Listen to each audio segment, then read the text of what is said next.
anak-anak, pada video kali ini kita akan belajar tentang kedudukan Pancasila dan fungsinya.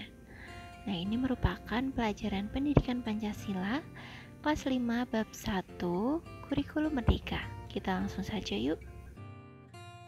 Anak-anak, dalam kehidupan berbangsa dan bernegara, tentu kita tidak dapat dipisahkan dengan Pancasila.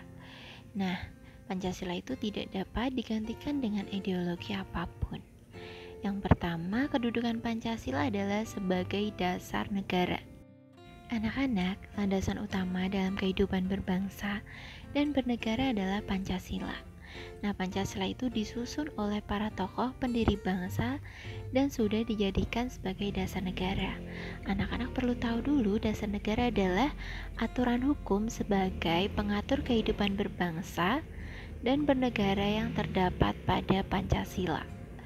Nah, dasar negara ini diperlukan agar kehidupan rakyat Indonesia itu dapat berdiri kukuh sebagai negara yang berdaulat. Dengan demikian, Pancasila itu merupakan sumber dari setiap peraturan di Indonesia. Kedudukan Pancasila yang kedua adalah Pancasila sebagai sumber dari segala sumber hukum. Negara Indonesia itu merupakan negara hukum ya anak-anak. Anak-anak perlu tahu hukum yang ada di Indonesia itu ada dua, yaitu hukum tertulis dan hukum tidak tertulis. Hukum tertulis itu hukum yang tercantum dalam peraturan perundang-undangan, sedangkan hukum yang tidak tertulis itu adalah hukum yang ada pada keyakinan masyarakat, seperti hukum adat.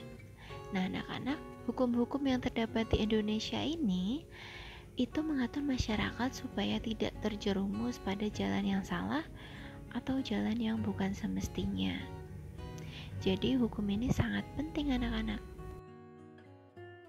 Kedudukan Pancasila berikutnya adalah Pancasila sebagai ciri khas bangsa Indonesia. Nah, sikap kepribadian bangsa Indonesia itu tercermin dari Pancasila. Satu-satunya identitas bangsa yang tidak dimiliki oleh bangsa lain adalah Pancasila. Jadi anak-anak, Pancasila itu merupakan ciri khas bangsa Indonesia. Salah satu cirinya adalah di Indonesia itu ada keberagaman suku, agama, budaya, dan masih banyak lagi. Namun, persatuan bangsa itu tetap terjaga meskipun kita itu banyak perbedaan. Nah, anak-anak, saling menghormati dan menghargai itu merupakan upaya bangsa Indonesia untuk menuju kesuksesan. Jadi kita harus saling menghargai satu sama lain. Kita harus sangat bersyukur karena Pancasila ini dapat menyatukan bangsa Indonesia.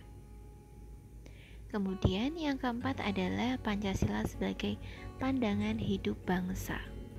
Anak-anak, kita sebagai warga negara Indonesia itu berhak menentukan hidup masing-masing.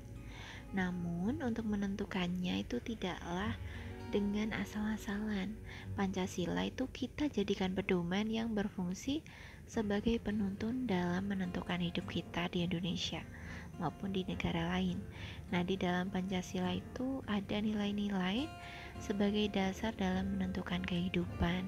Kita bisa berpedoman pada nilai-nilai Pancasila dan menerapkannya dalam kehidupan sehari-hari.